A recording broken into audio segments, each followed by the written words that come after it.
What's up, everybody?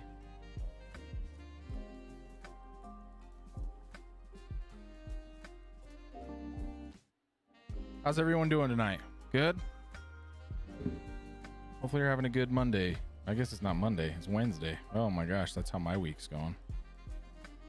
A good Wednesday so far.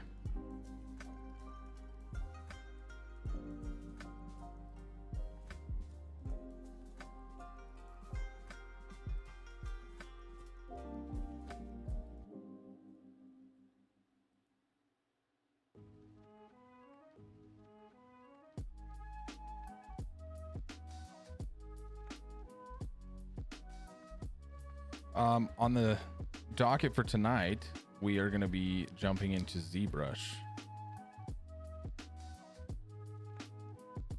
ZBrush today.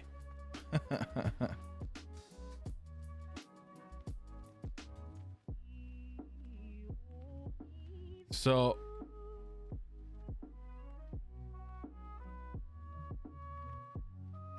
the last assignment for the class is your ZBrush assignment, okay? Give me 1 second. I am getting a phone call that I need to answer. Hold on.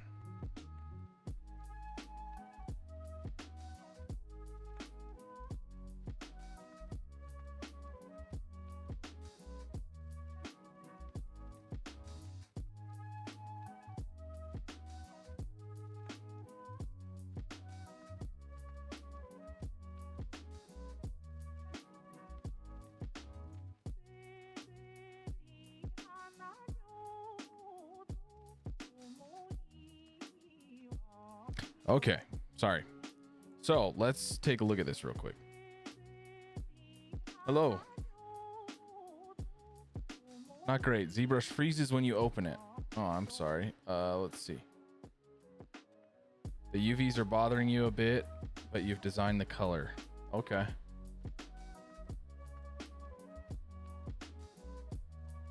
How exactly do you get ZBrush? Do we just get the free trial? Yeah, I would just download the free trial. There is a way to get a license through the school, but it's been hit or miss for students. I do have some instructions on it pinned in the announcements tab on how to get ZBrush. Let's see.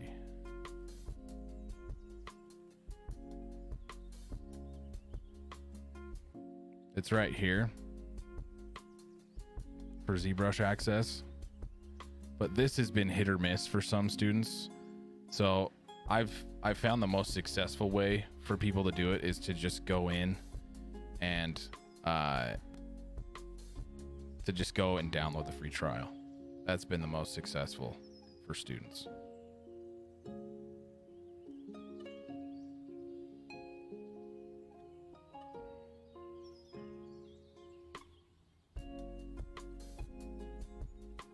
Okay, so this is your ZBrush assignment, okay? And you do have a couple weeks to finish it, right? Because this is the last assignment for the class. So we'll be talking about how to work in ZBrush today, and then we'll just start kind of sculpting, and I'll just start kind of sculpting one of these little characters. That's kind of the easiest way to go about starting ZBrush, is just start sculpting and using the tools. So we'll start that today. We'll actually start sculpting. And your assignment is to just build a little simple character. You don't have to do this. These are just some examples of kind of simple characters that I don't think it would take you a million years to complete in ZBrush, right? So I'll probably do this guy today because he's pretty simple. And you guys can just follow along. I have a fly on my screen. It's driving me nuts. So yeah, we'll go through that today.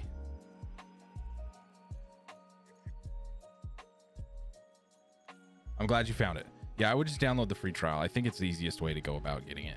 Otherwise, you'd have to buy a license or try to do this VPN access, which has it's worked and has not worked. So I'd say it's probably 25% worked for students and 75% been a pain for students to try to figure it out. So So we'll just jump into our first creature, and I'll give you a little bit of an overview of what ZBrush is and how it works and what it was designed for, right? We'll talk about some hotkeys and things. We'll go over some simple tools inside of ZBrush to kind of get you started and make sure it's working. But really the biggest things, right? Your character should be made up of a few different Z tools, which we'll talk about. Okay. Make sure you stay in scope on this assignment, right? Because you only have this week, next week, and everything for the class needs to be turned in on the 12th, remember, of August. So you don't have a ton of time, but you have a little bit of time to kind of finish up this last assignment, right? Yeah, 2 weeks should be fine. Yep.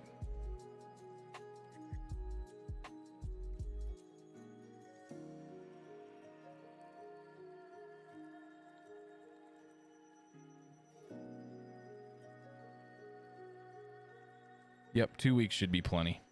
That's really what I'm planning on you guys having for the assignment. So you have till the 3rd would be 1 week from today, and then to the 10th would be your second week. So that should be plenty of time for you guys to wrap that up, right?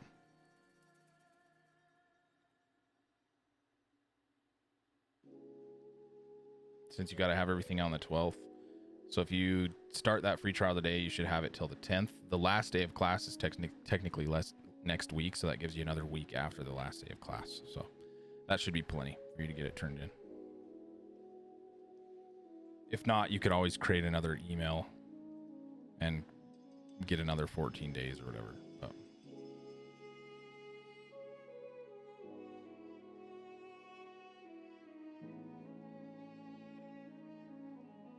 if it turns out that it's not enough time, let me know and we can dive deeper into getting the license. However, the license ends, I'm pretty sure they wipe the licenses at the end of the semester, so that would be, you know, the 5th. I would imagine they wipe those licenses so that they can get them prepped for the next semester after finals week. So, but yeah, okay. So let's take a look at the software itself, right? So when you first open up ZBrush, it's going to look something like this, okay?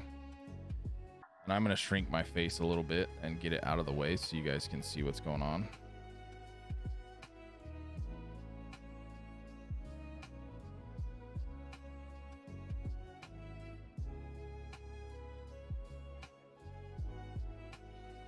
Yes. Will you close the door for me? Okay. I know. So, when you first open up ZBrush, excuse me, you're greeted by a screen that looks something like this, okay? And what happens here at the top of the screen is this is called the light box. It's just sort of a hub for, you know, projects to live, past projects, kind of starter projects for you to work inside of ZBrush. There's a lot of stuff in here that lives in here. Most of the time it's helpful, sometimes it's not, okay? But I'm going to show you guys something in a second to where we can start our sculpt from one of these projects, and it's kind of more helpful than doing it kind of the old-fashioned way, since we can just grab a sphere that's in good shape and start going. But anyways, if we want to talk about ZBrush and what ZBrush is and how ZBrush functions, I'm also going to do something real quick here where I hit initialize ZBrush and it will full screen this kind of windowed mode. What happens is when you open ZBrush, and if you don't have it kind of full screened when you open it, it kind of limits your window here. But if I just do this real quick, it should full screen my canvas. So, okay. When we're talking about ZBrush, the first thing to kind of talk about is that ZBrush was originally built, as you can watch me mess around here, to be a 3D painting software, okay? So I have cylinders and I'm painting in 3D, but on a 2D plane, okay? This was the idea of the software when it was first released, right? Is that you would paint 3D sort of diorama type pictures in 3D, you know, in 3D on a 2D plane, right? So I'm painting, you know, I don't know, this looks like small intestines, but you know what I'm saying. So this, you have to realize that this was the idea for the software, was that you would be doing things like this, painting 3D objects on a 2D plane. Okay. They did not realize the power of the software until, you know, people started saying, look, this is a great piece of 3D modeling software. There's tools in here and things that aren't directly built for it, but if we do a couple things here, we can start doing some really cool things inside of 3D. And so they go, oh, okay, nice. And they started tailoring more and more tools, and now you have the modern day of ZBrush that really is just built for 3D sculpting. Okay. But when we're working in ZBrush, okay, we're working with tools, which is they're called Z tools, okay, which are these individual 3D meshes, similar to the primitive objects that we have in Maya, right? You're just dropping in these 3D meshes a little bit in a different fashion than you would in Maya, right? You're clicking and dragging them onto the screen. So there's a lot of different nuances here, right? If I'm just drawing and dragging one sphere into this screen, right, I can't necessarily start using all the nice tools that we have. You'll see that I have all this stuff is grayed out. I can just drag and drop more spheres, right? But if you want to start sculpting and doing really cool things that the software can do, you have to follow a couple of steps to turn a mesh into a 3D mesh that can then be sculpted. Otherwise, you're just sort of stuck in this drag drop or painting 3D objects on a 2D plane. Okay. And I'm just right now, I'm just clicking and dragging, right? And then hitting Control Z to get rid of stuff. Okay. But let's talk a little bit about the interface after we bring in some tools. Okay. Or bring in a 3D mesh that we can sculpt. So historically, before we had these Dynamesh spheres that were kind of built into the light box for us, we would have to do something like this. Okay. And you can follow along if you have ZBrush downloaded. If not, when you're watching this video back, you can follow along. Okay. So what I'm going to do is go over here to the little button on the right hand side that says tool. I'm going to select a sphere. Okay. It's the first one in the selection. I'm going to click and drag and drop this sphere and hold shift, and it's going to lock into a place. What shift does, it just kind of locks into the orthographic direction that you're pulling. Okay. Yes, that's a great question. So right now I'm using a brush or a mouse because I'm not doing a ton of sculpting, but yes, ZBrush was built to use a tablet. Okay. And I'll plug mine in here in a second, but I'm just stepping through some stuff with a mouse. But yes, you could do all these same things with a tablet. Okay. So what you're going to do is you're going to grab your sphere. Okay. Click and drag in the center of the screen, hold shift, snap it, you know, vertically. And then there's a couple of things you need to do here. So what you're going to do is you're going to go to make polymesh 3D right here. You're going to click this button. Actually, sorry, I got it reversed. So you're going to click and drag that sphere in, hold shift. Then you'll notice there's a little button up here at the top next to draw, move, scale, rotate called edit. Okay. If you click the edit button, you're going to notice that some things have changed, right? Now you get this little head that pops up and a little like cardinal direction axis arrow that pops up in the corner. And some of these things now became highlighted over here. Okay. The next step after you've done that is you're going to go ahead and hit make polymesh 3D tool. Okay. And what that means now is that you can grab a 3D sphere like this out of your toolbox. Okay. If you hit the F key on your keyboard, it's going to frame the sphere in this window. Okay. And we're just kind of prepping in order to start using some of these tools that we have. Okay. And then we can talk about movement. So we've hit edit on our sphere. We've made it a 3D mesh. Now you'll see that none of these things are grayed out anymore. The brush little button up here on the left-hand side of your screen is available to click you'll notice that there is a ton of brushes in here. Excuse me. And you can start playing with these things, right? The first one I would say go ahead and grab is the standard brush, which is the one that's already selected, and just start dragging on this sphere. And now you can see, oh, look, I'm actually starting to sculpt, right? But you can't get to any other part of your sphere because I haven't really told you how to move around in the software yet, right? So as you sculpt on your sphere, if you click anywhere in the open space, you can see that now I can rotate. So I'm clicking and dragging left and right, and I'm rotating the sphere around. And you'll notice that as I'm rotating around, the little head up here in the right-hand corner is going to kind of keep you oriented in space. So not saying now you're looking at the top of this model. Now you're looking at the bottom of this model, right? Now you're looking at the back side of this model, right? It's going to kind of orient itself for you in order to keep sculpting, okay?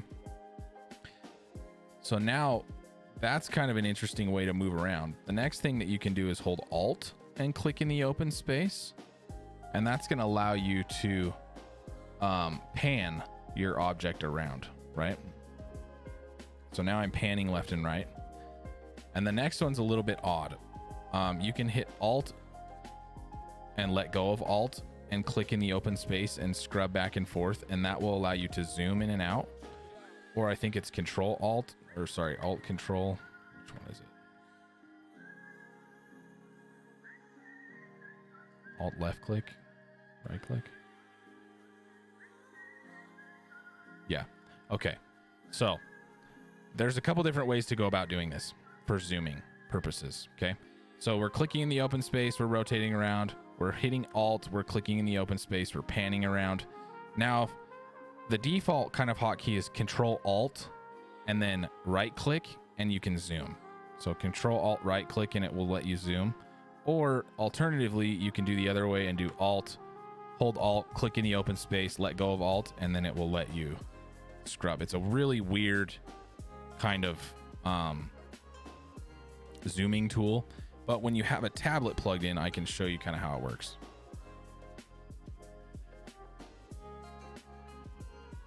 It's weird with a mouse, but it gets a little bit more intuitive when you have a pen.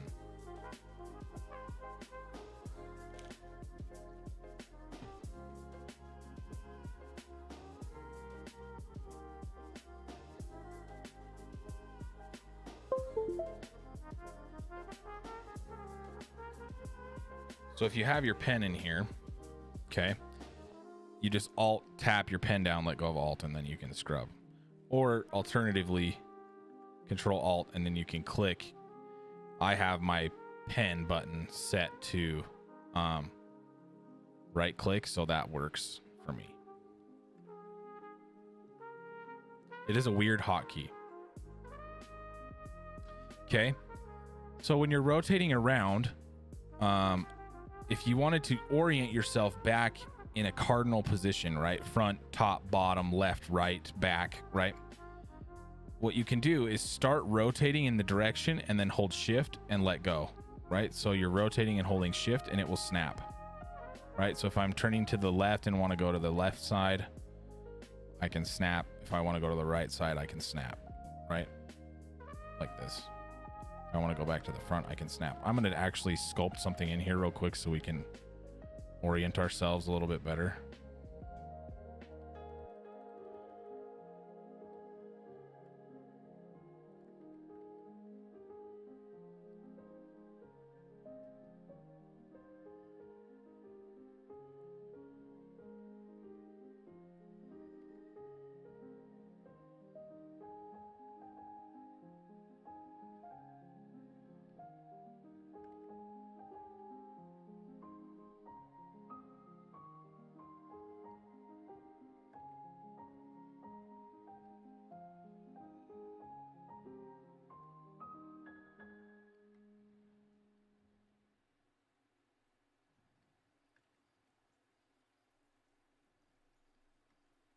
Okay.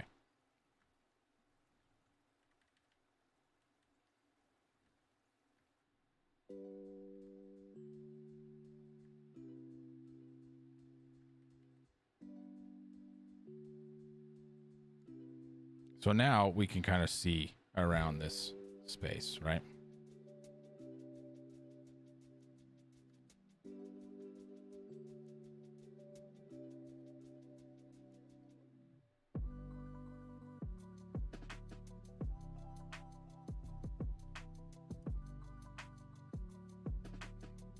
So if we alt or we shift, right, and hold and click and drag, it will snap in those directions for us. Okay. And you'll see that all I did there was just kind of sculpt on a weird little face so that we could tell what was going on. Okay. So F will reframe your object again. Remember the F key. So if you're writing these hotkeys down, F is a good one to write down. Then you can remember the alt tap your brush, let go of alt, and then you can scrub zoom, right? Or control alt right click to zoom, right? Both of those work. Okay. So what I want you to do is take a look at the interface a little bit. So over here on the right hand side, you'll notice again we have a ton of brushes. We also have different ways to draw in our software. Okay, so you've got different stroke types. You've got a drag rectangle where you can literally just drag like whatever alpha you have selected. Right now it's just going to do a default sphere because we don't have one selected. But let's say we had like a star selected, right? We could drag a star in. We don't have a ton of geometry on this ball, right? That's the nice thing about ZBrush is you can get tons and tons of polygons in order to create some interesting shapes, right?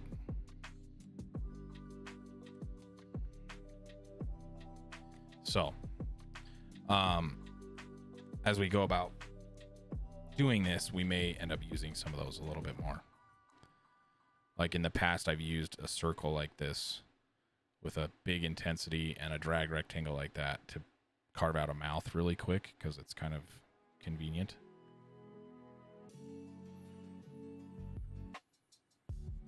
Like you can do something like that very quickly and have a mouth. And then just kind of start sculpting around. So we may end up using that today. But if you were going to like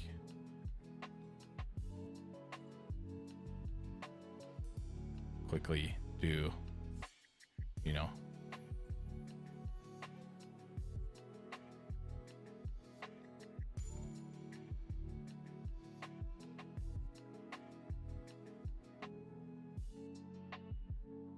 the shape of something, right?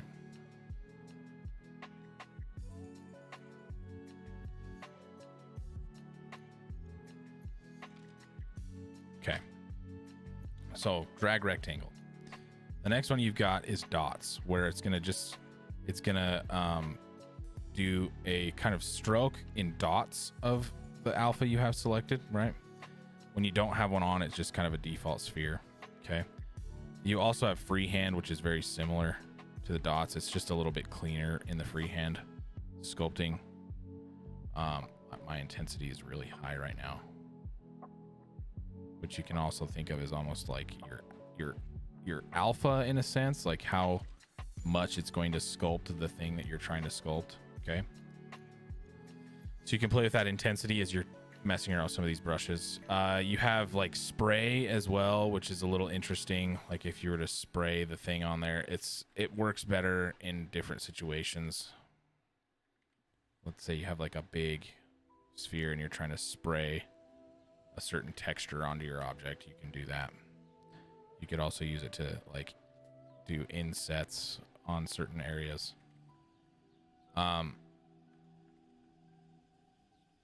So just different stroke types. You can try all these out, mess around with them a little bit. Then you have an alpha. You have the ability to do a texture, which we're not going to really do in this assignment. Okay. You also have the ability to select the material that you're sculpting with. Sometimes it's nice to be able to just go back to like a normal gray that you would see in Maya versus the red. I tend to like to sculpt in this gray view just because I'm more used to seeing the gray. But the matte cap like red wax can be helpful too. It just depends on what you're used to. So the default red wax kind of is what you'll see a lot of people use for ZBrush. Then you have some color pickers and some other things down here. At the top, there is a load of menus that we will probably not have time to get to a bunch of them. However, I will show you a decent amount of, like, you know, decent ones that are worth learning right off the bat as you're just barely jumping into sculpting. Okay. So we'll get into these menus as I start kind of sculpting a little character. Okay.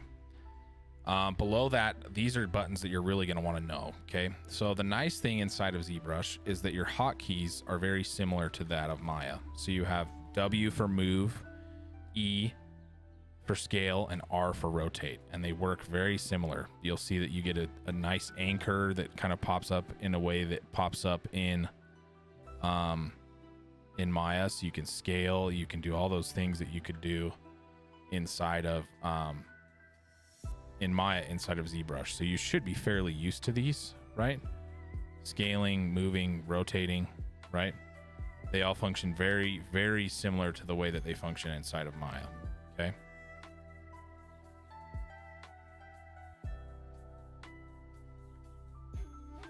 And then Q is just like the way that it works in Maya as well. So if you hit Q, you can quit out of it. Okay. So as we're sculpting, we can talk a little bit more about some of these other things. There are some other ways that you can use the software as well. These mRGBs and ARGBs have more to do with painting, but as you get over to the side, you have what's called your intensity, right? And we kind of already talked about that. So if you notice, I'm painting with a really low intensity in the Z add. I'm not going to be adding a lot of stuff to the model, adding more digital clay, if you follow, right? But if I bump that intensity up to 100, look how quickly I'm adding more and more clay to this object, which could in turn really start to mess up the mesh overall, because we don't have a ton of like geometry to work with quite yet, right?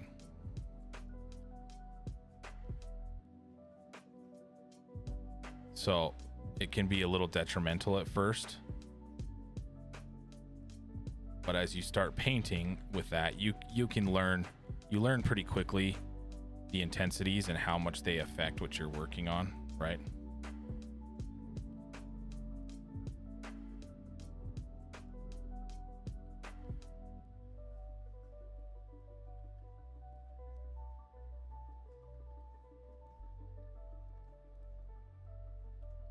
So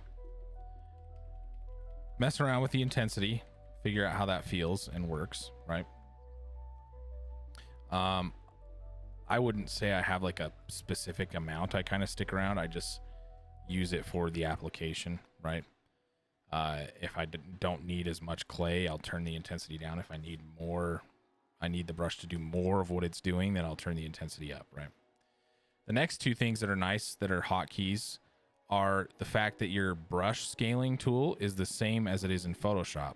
So this one should be kind of ingrained in your brain as well. If I turn this brush really small, I'm going to use my left bracket. If I want it to go much bigger, I use my right bracket on my keyboard. And you'll kind of notice how this works. Like if I make this brush really small, I'm going to get finer details out of it, right? If I make the brush huge, it's going to affect a much larger area on that object, right? I'm like painting, but it almost feels like I'm just scaling this thing because I'm painting really heavily, right? With a lot of intensity on a really big brush, right? Okay.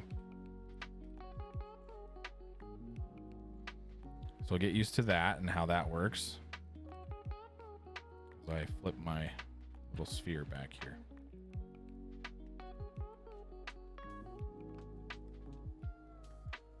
Okay. Then you'll notice here that you have what's called active points and total points. And this is probably one of the most important things in ZBrush, right? The reason we even use ZBrush in the industry is because ZBrush allows us to sculpt at a high level of detail, right? Maya, we can get into high levels of detail, but it's not really built for doing that, right?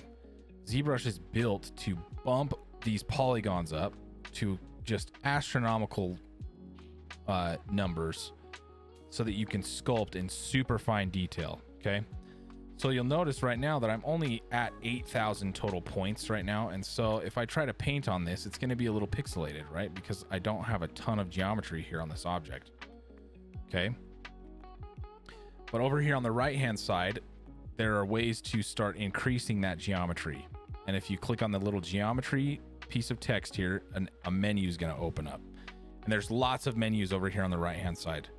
Some of them we won't get today, but geometry and subtool are huge ones, and we'll talk about those now. Okay, so geometry, if I hit divide, you'll notice that my number just changed here. Okay, I divided or did what's called a subdivide of my mesh. So I'm stepping up the number of points on my mesh. Now you'll see as I paint, that's a much cleaner line than it was before, right? So if I divide, I'm getting a way cleaner line. If I divide again, now I'm at 100,000 polygons. Now that's a much cleaner line, right? I'm starting to get some really nice level of detail. If I divide that again, now I'm at 500,000 polygons, right? If I had 500,000 polygons in Maya, it would be struggling, okay? And now I'm really at a nice level of detail here where I can sculpt, smooth things out, right? And really be working at a high level of detail. However, it is not always super conducive to work at that 500,000 polygon mark. Sometimes it's nicer to sculpt in some of these lower level divisions and then bump it up to a higher division level to see what your kind of result looks like. And then you can make minor tweaks to things as you go along. Okay, so you'll notice that as I hit divide over here in this little slider that says subdivisions, it says SDIV. I have 4 subdivisions that I've created, right? Because I hit divide on that sphere 4 times. So I have 4 subdivision levels that I can scrub through to see lowest level of detail all the way up to highest level of detail. Okay, so I could go into my lowest level of detail and paint in, you know, something like this, right? I'm painting this. Then I jump up to that high level of detail to see what that looks like, right? And go, okay, yeah, that looks okay.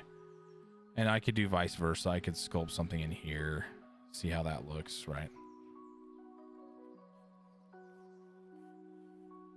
And then jump back down to my lower subdivision level if I needed to go through and make some minor changes to things, okay? And you'll notice that I'm cutting into the mesh in certain instances where I'm cutting into the mesh versus actually sculpting on the mesh. Here's another hotkey for you, okay? Alt is going to do the opposite as you mess with those brushes. Alt is going to do the opposite of whatever that brush would normally do. So with the standard brushes, I'm painting on more clay, right? If I hold Alt, I'm going to carve into the object, okay? Or alternatively, you can go up to here. You'll notice as I hit Alt, it doesn't really do much, but if I hit Z sub here at the top and I just paint normally, now I'm doing the reverse. And if I hold Alt, it's going to do the add, okay? So however you like that to function, you can change it to Z add or Z sub there at the top. It's just going to allow you to cut in or hold Alt to cut out, okay?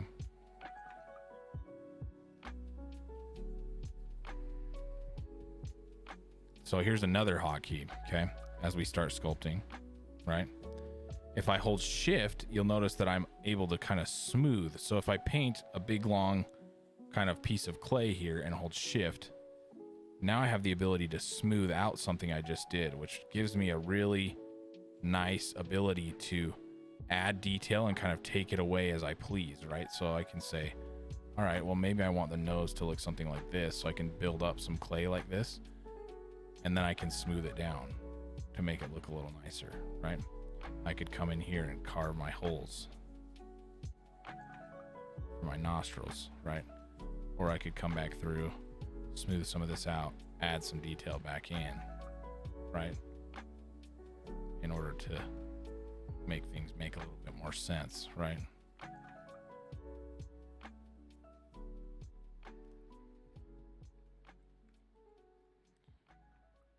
So my goal for you right now is to just kind of mess with the tool, see how certain things feel and function inside of the tool, right? Grab some of these other brushes. You don't have to use standard, right? Another huge one that you can use is called move topology. Okay. It's going to look like a mesh sphere with somebody kind of pulling the side away from it. Where is that? It's right here.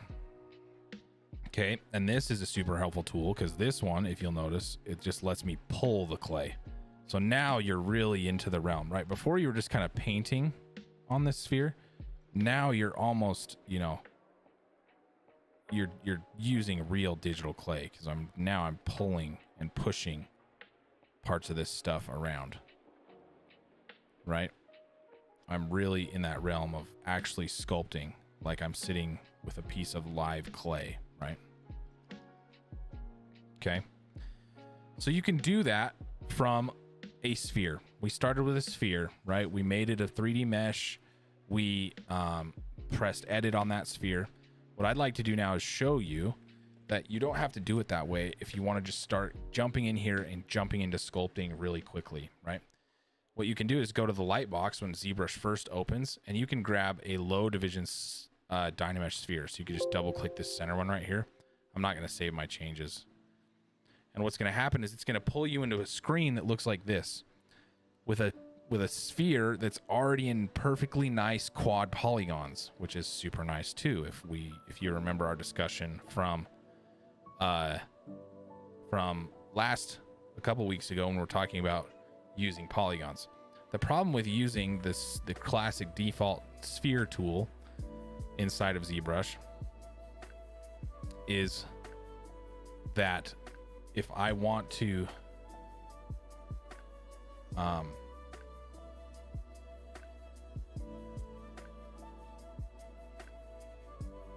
use that sphere, right? It has a lot of triangles into the top.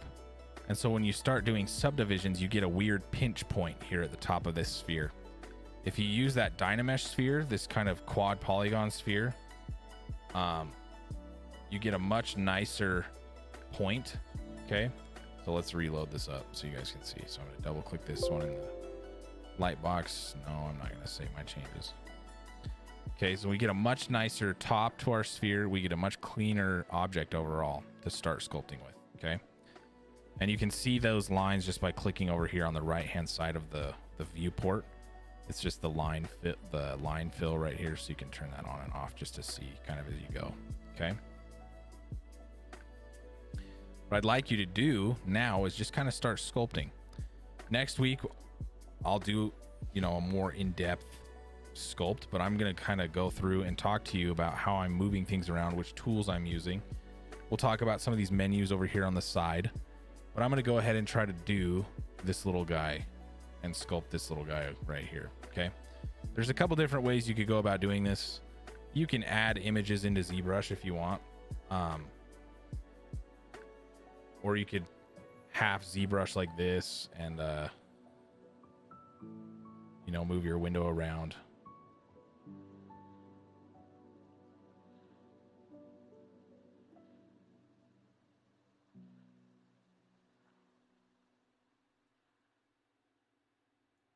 ZBrush does not really like to be rescaled like this.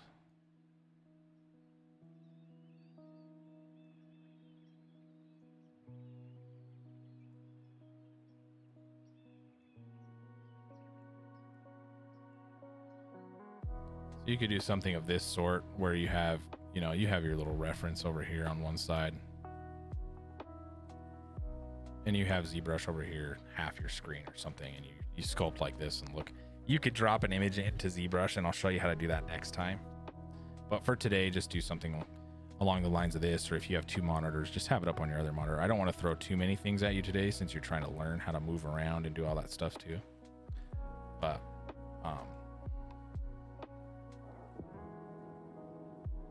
can talk about it next week. But if I'm going to start sculpting this, right, my first process is to say, okay, let's break this down into the simplest of shapes, right? So I've got this kind of body shape. Then I'd go in and start getting some of these other simple shapes and just start kind of sculpting him out, right? So the first thing I kind of want to do is get his sort of overall body shape, right? And just kind of block this out. So I'm going to use some different tools here, and I'm going to tell you another trick and another hotkey. If you hit X on your keyboard, you now have the ability to paint in symmetry mode. Okay. So if you hit X, it should pop up symmetry in the X. If it doesn't work properly, there's ways to fix that where you can go to transform and have it change over from symmetry and which symmetry you want it to be active in. Okay. So symmetry is activated right now. If I push X, you'll see it deactivates right there. But you can choose symmetry in the Y or symmetry in the Z. Okay. And then you can have it mirror symmetry, right? So I'm going to bump my brush up real high because I kind of want to get this sort of eggplant shape for this character. This sort of funny shape that he has overall. And I'm just going to kind of click and drag and move him down and space him out in a way that makes sense to me.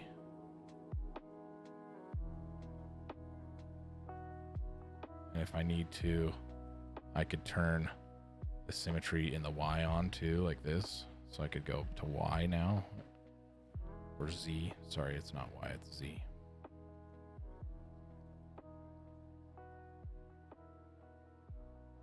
So I can spread him out this way too, because he's going to be kind of a interesting shaped little guy. Right, he's kind of an egg. If I look at him from the side, I just want to make sure I've got the right shape.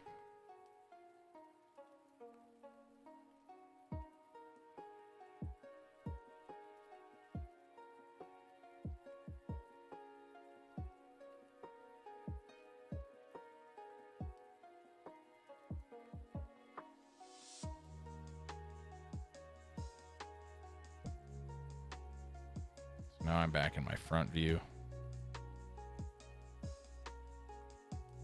Let's grab my X again and just make sure.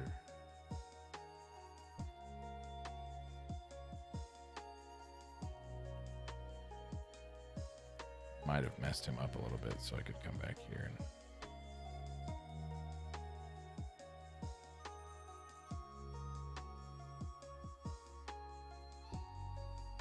even him out if I need to. It's all kind of off kilter too, which I don't like.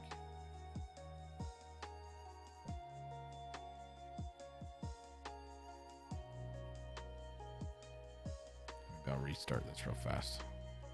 I'll do this again.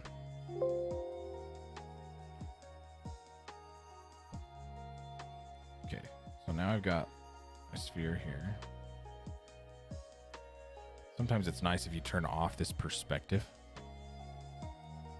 if you want to do things kind of accurately in a certain direction. Turn this down a little bit too.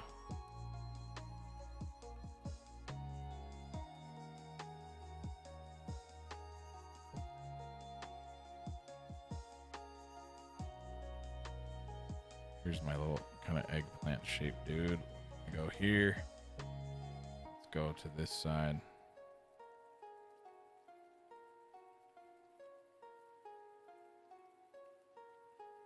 Kind of drag him out from the back and the front.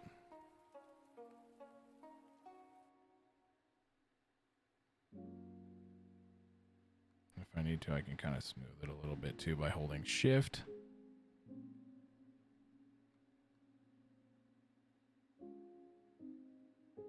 I'd imagine he's a little bit tubbier in the front here. Then I can turn back on my perspective because sometimes it's nice to sculpt in that view. So now I've got this kind of shape happening here.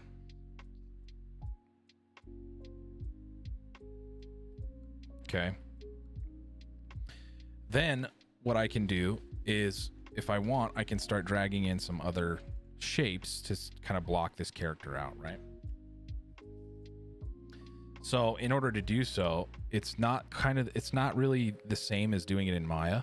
We're not worried about trying to connect all these pieces right now, right? Like we would in Maya, where we're trying to do extrusions and use like pulling vertices and faces and all these kinds of things. It really is almost like digital clay. So what we're going to do is just put another piece of clay in here almost, right? So we have this list over here on the side that's called subtools, okay?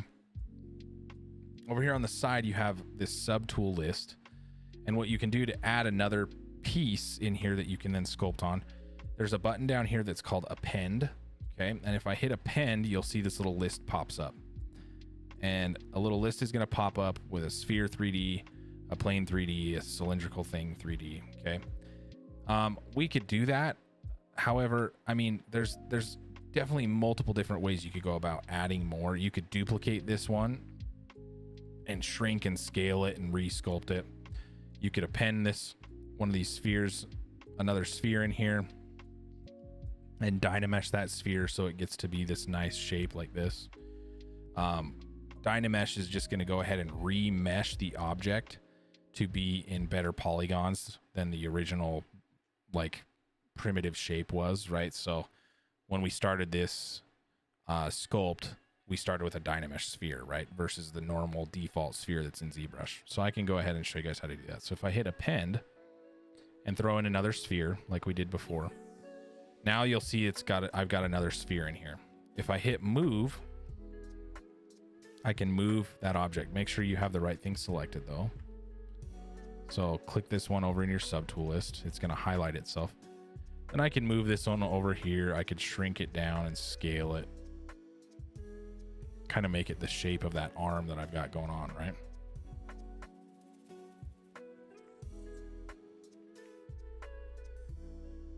I could even rotate it and kind of place it in the spot where I want it.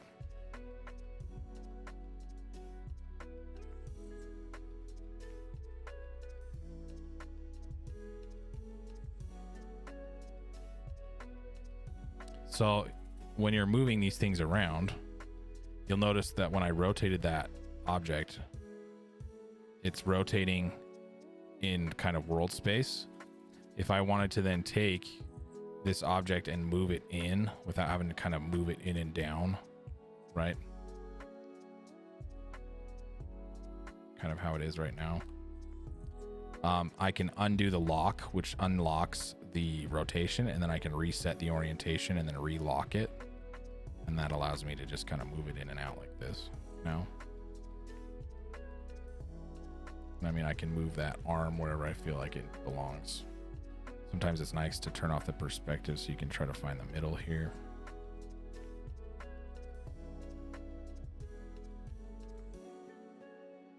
Okay.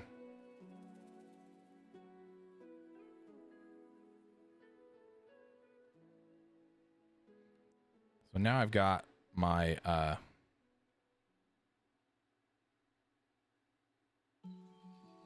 other object in here, okay?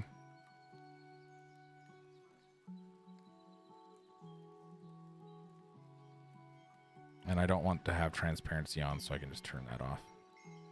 You'll see now that this little object here is a little bit higher subdivision level than the one that we have here, so we might want to bump that up, but we'll talk about that in just a second.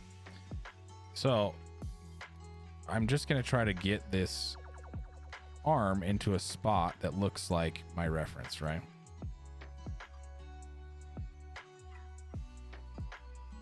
And then I can go ahead and start sculpting this thing, right? If I go into just the normal brush mode, right? I could start sculpting this arm into more of the shape of the arm that we've got over here, right?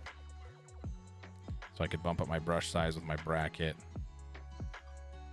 and try to get, you know, this arm going on over here.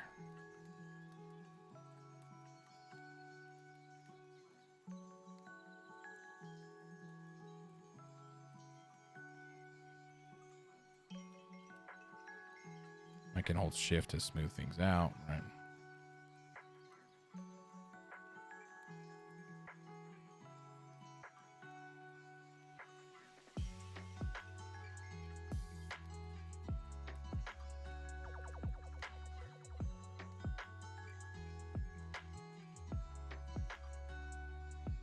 Okay, so now I've got, you know, a little arm in here right now.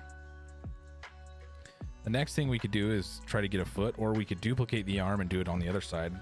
My suggestion would be to build the whole arm and then merge everything together, which is nice. So like if I wanted to do these little fingers real quick, the funny thing, or the nice thing and easy, convenient thing to do would be to just grab, append in like a cone or something. And then we move the cone.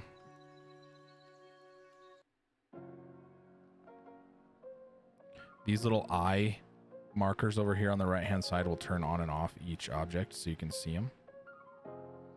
So if we append in a new little cone like this,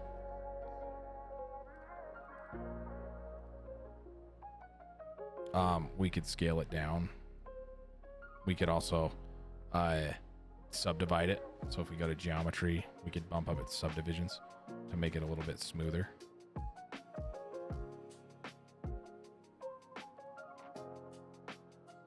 And then we can rotate it, kind of move it to where it needs to go.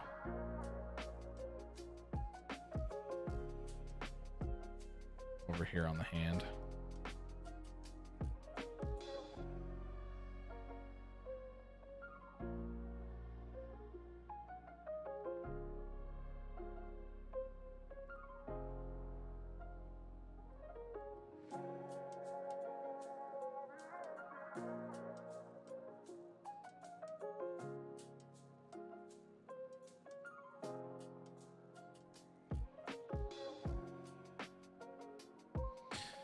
I'm going to zoom out on the body a little bit here.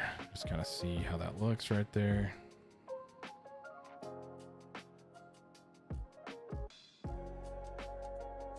And then if I like that, I can go ahead and take that little cone and keep working on it. Or I could take that same little cone, like smooth it out and round it off a little bit too.